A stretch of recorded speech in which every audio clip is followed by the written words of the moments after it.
had urged them to have faith in America and in white society. Their hopes had soared. They were now booing me because they felt that we weren't able to deliver on our promises. They were booing because we had urged them to have faith in people who had too often proved to be unfaithful. They were now hostile because they were watching the dream that they had so readily accepted turn into a frustrating nightmare. This situation is all the more ominous in view of the rising expectations of men the world over. The deep rumblings that we hear today, the rumbling of discontent, is the thunder of disinherited masses rising from dungeons of oppression to the bright hills of freedom. All over the world, like a fever, freedom is spreading in the widest liberation movement in history. The great masses of people are determined to end the exploitation of their races and lands. And in one majestic chorus, they are singing in the words of our freedom song, ain't gonna let nobody turn us around. Turn us around. Turn us around, turn us around, turn us around, turn us around. There you have it, plain as day.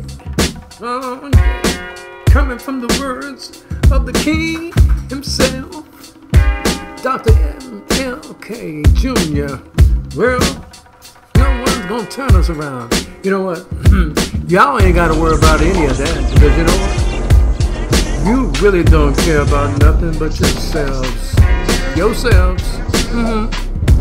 see, as long as you got what you get, that's all that matters. You don't think nothing else is going on in the world. Let me hit you. Why you living in a black box, in a white box, red box, yellow box? The whole world continues to spin around you.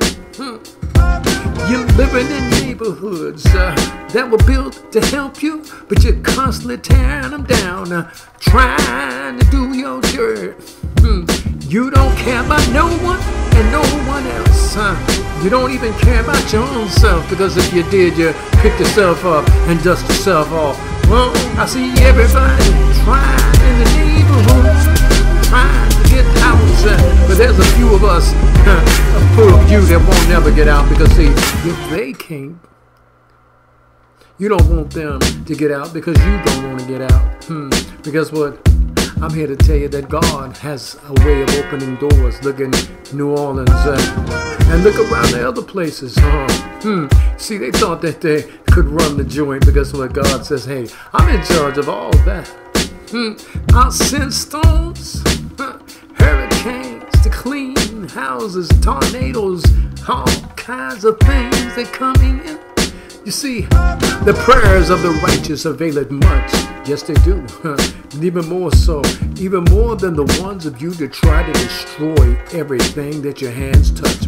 Mamas and daddies working hard, laboring hard to put you through school, but guess what? You're too busy walking around with your headphones on, thinking that the world owes you something. Well, that's where you're wrong. The world is waiting for you.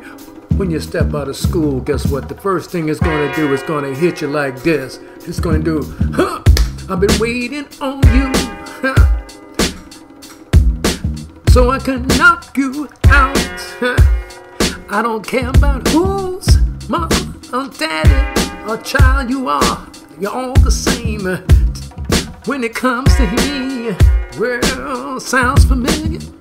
I know you heard it before, your mom and daddy, your grandpappy, and all the other ones that told you, son, get up and be something. Well, because the world don't revolve around you. It keeps on going, even though you locked in your one space.